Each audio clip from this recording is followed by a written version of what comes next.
BLM, Kerala, Tamil Nadu, Pondicherry. അധികാര കൈമാറ്റ ചർച്ചകളിൽ ആടിയുലഞ്ഞ കർണാടക കോൺഗ്രസിൽ താൽക്കാലിക വെടിനിർത്തൽ. അടുത്ത മാസം 8-ന് തുടങ്ങുന്ന കർണാടക നിയമസഭയുടെ ശീതകാല സമ്മേളനം പൂർത്തിയാകും വരെ മുഖ്യമന്ത്രി പദവി കൈമാറ്റവുമായി ബന്ധപ്പെട്ട് ചർച്ചകളോ പരസ്യമായ അഭിപ്രായ പ്രകടനങ്ങളോ ഉണ്ടാകില്ല. മുഖ്യമന്ത്രിയായി സിദ്ധരാമയ്യ 2.5 കൊല്ലം കൂടി തുടർന്നേക്കുമെന്നാണ് സൂചന. കോൺഗ്രസ് ഹൈക്കമാൻഡിന്റെ നിർദ്ദേശപ്രകാരം നടത്തിയ പ്രാതൽ ചർച്ചയിലാണ് ധാരണയായത്. മുഖ്യമന്ത്രിയുടെ ഔദ്യോഗിക വസതിയിൽ 40 മിനിറ്റോളം നീണ്ടുനിന്ന ഈ ചർച്ചയിലാണ് കർണാടക കോൺഗ്രസിനെ ഉലച്ച അധികാര കൈമാറ്റ തർക്കത്തിൽ താൽക്കാലിക വെടിനിർത്തൽ ഉണ്ടായിരിക്കുന്നത്. 2028 തെരഞ്ഞെടുപ്പാണ് ഞങ്ങളുടെ അജണ്ട. തദ്ദേശ സ്വയംഭരണ സ്ഥാപനങ്ങളിലേക്കുള്ള തെരഞ്ഞെടുപ്പ് പ്രധാനമാണ്. ഞങ്ങൾ അതിനെക്കുറിച്ച് ചർച്ച ചെയ്തു. 2028 തെരഞ്ഞെടുപ്പിൽ കോൺഗ്രസിനെ വീണ്ടും അധികാരത്തിൽ എത്തിക്കുന്നതിനെ കുറിച്ചും സംസാരിച്ചു. ഒരുമിച്ച് മുന്നോട്ട് പോകാൻ തന്നെയാണ് ഞങ്ങളുടെ തീരുമാനം. ഞങ്ങൾക്കിടയിൽ അഭിപ്രായ വ്യത്യാസങ്ങളില്ല, ഭാവിയിലും ഉണ്ടാകില്ല എന്ന് ശേഷം സിദ്ധരാമയ്യ മാധ്യമങ്ങളോട് പറഞ്ഞു. 2026 മാർച്ച് ഏപ്രിൽ മാസത്തോടെ സിദ്ധരാമയ്യയിൽ നിന്ന് ശിവകുമാറിലേക്ക് എത്രയും പെട്ടെന്ന് അധികാര കൈമാറ്റം നടക്കും എന്നതിന്റെ സൂചനയായാണ് രാഷ്ട്രീയ നിരീക്ഷകർ പുതിയ സംഭവത്തെ കാണുന്നത്. കർണാടക നിയമസഭയുടെ ശീതകാല സമ്മേളനം ഡിസംബർ 8-ന് തുടങ്ങാനിരിക്കെ പ്രതിപക്ഷത്തിന് അനാവശ്യ ആയുധം നൽകരുതെന്ന ഹൈക്കമാൻഡിന്റെ നിർദ്ദേശം നേതാക്കൾ അംഗീകരിച്ചു.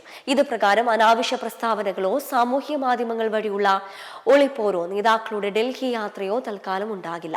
സംസ്ഥാന താൽപര്യം മുൻനിർത്തി ഉചിതമായ തീരുമാനമെടുക്കാൻ ഈ സമയത്തിനുള്ളിൽ കഴിയുമെന്നാണ് മുതിർന്ന കോൺഗ്രസ് നേതാക്കളുടെ പ്രതീക്ഷ. പ്രധാനമന്ത്രിയാകാൻ കഴിയുമായിരുന്നിട്ടും പാർട്ടിക്ക് വേണ്ടി സോണിയാഗാന്ധി ത്യാഗം ചെയ്തത് DK ശിവകുമാർ ഇന്നലെ ഒരു പ്രസംഗമധ്യേ ചൂണ്ടിക്കാട്ടിയതോടെ തന്നെ സമവായ നീക്കത്തിന്റെ സൂചന വെളിപ്പെട്ടിരുന്നു. ഇതിന് പിന്നാലെയാണ് കോൺഗ്രസ് സംഘടനാ ജനറൽ സെക്രട്ടറി KC വേണുഗോപാൽ ഇന്നലെ ഇരു നേതാക്കളെയും ഫോണിൽ വിളിച്ചത്. KCയുടെ നിർദ്ദേശപ്രകാരമായിരുന്നു ഇന്നത്തെ പ്രാതൽ ചർച്ച.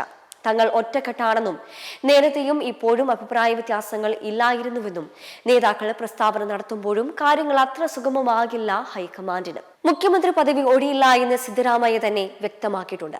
ഭൂരിപക്ഷം MLA-മാരുടെ പിന്തുണയുള്ള മുഖ്യമന്ത്രിയെ പിണക്കാൻ തൽക്കാലത്തേക്ക് നേതൃത്വം തയ്യാറായേക്കില്ല എന്ന് DK വിഭാഗത്തിനും ഉറപ്പായിട്ടുണ്ട്. ഇതുകൂടി കണക്കിലെടുത്താണ് സമവായ ചർച്ചകൾക്ക് DK തയ്യാറായത്.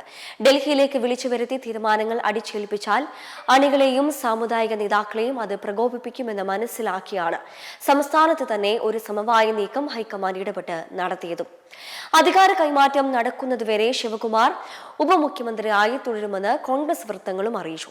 കോൺഗ്രസ് പാർട്ടി അധികാരത്തിലുള്ള ചുരുക്കം ചില സംസ്ഥാനങ്ങളിലൊന്നായ കർണാടകയിൽ സിദ്ധരാമയ്യയെ പോലെയുള്ള ഒരു മുതിർന്ന നേതാവിനെതിരെ ഏതെങ്കിലും തരത്തിലുള്ള പരസ്യ പ്രകടനം നടത്താൻ പാർട്ടിയുടെ നേതൃത്വം അനുവദിക്കില്ല.